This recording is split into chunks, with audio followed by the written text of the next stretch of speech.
tiny snail and a great big grey-blue humpback whale. This is a rock as black as soot, and this is a snail with an itchy foot. The sea snail slithered all over the rock and gazed at the sea and the ships in the dock, and as she gazed she sniffed and sighed, "The sea is deep and the world is wide." "How I long to sail," said the tiny snail. These are the other snails in the flock, who are stuck tight to the smooth black rock, and said to the snail with the itchy foot, "Be quiet, don't wriggle. Sit still, stay put." But the tiny sea snail sighed and sniffed, then cried, "I've got it, I'll hitch a lift."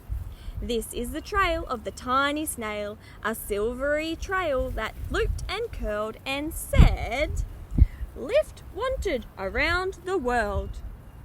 I wonder who's going to give him a lift. This is the whale who came one night when the tide was high and the stars were bright, a humpback whale immensely long, who sang to the snail a wonderful song of shimmering ice and coral caves and shooting stars and enormous waves. And this is the tale of the humpback whale. He held it out of the starlit sea and said to the snail, "Come sail with me."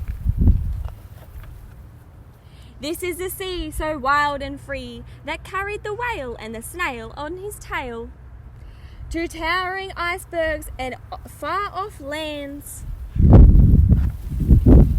with fiery mountains and golden sands. Look at that volcano. These are the waves that arched and crashed, that foamed and frolicked and sprayed and splashed the tiny snail on the tail of the whale. These are the caves beneath the waves, where stripy fish with feathery fins and sharks with hideous toothy grins swam round the whale and the snail on his tail. There's the snail. This is the sky so vast and high, sometimes sunny and sometimes blue and warm, sometimes filled with a thunderstorm, with zigzag lightning flashing and frightening the tiny snail on the tail of the whale. Oh, he looks a bit scared. And she gazed at the sky and the sea and the land, the waves and the caves and the golden sand. She gazed and gazed, amazed by it all, and she said to the whale, "I feel so small." But then came the day the whale lost his way.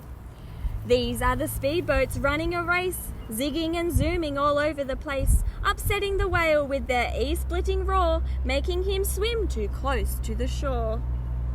This is the tide slipping away. Oh no, is he going to get stuck? I hope not. Oh no. And this is the whale lying beached in a bay. "Quick, off the sand, back to sea," cried the snail. "I can't move on land, I'm too big," moaned the whale. The snail felt helpless and terribly small. "Then I've got it," she cried, and started to crawl. "I must not fail," said the tiny snail. This is the bell on the school in the bay, ringing the children in from their play. This is the teacher holding her chalk, telling the class, "Sit straight, don't talk." This is the board as black as soot. And this is the snail with an itchy foot. "A snail, a snail!" The teacher turns pale. "Look," say the children, "it's leaving a trail."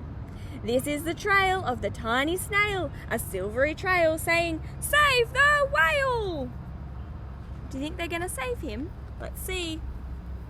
These are the children running from school, fetching the fireman digging a pool, squirting and spraying to keep the whale cool. Do you think he's going to get saved? Let's see. This is the tide coming into the bay, and these are the villagers shouting, "Hooray!" as the whale and the snail travel safely away. Back to the dock and the flock on the rocks, who said, "How time's flown, and haven't you grown?" And the whale and the snail told their wonderful tale of shimmering ice and coral caves, and shooting stars and enormous waves, and of how the snail, so small and frail, with her looping, curling, silvery tail, saved the life of the humpback whale. Then the humpback whale held out his tail, and on crawled snail after snail after snail. Look at them all! And they sang to the sea as they set sail on the tail of the grey-blue humpback whale. Oh, what a wonderful book. Thank you for listening. Bye!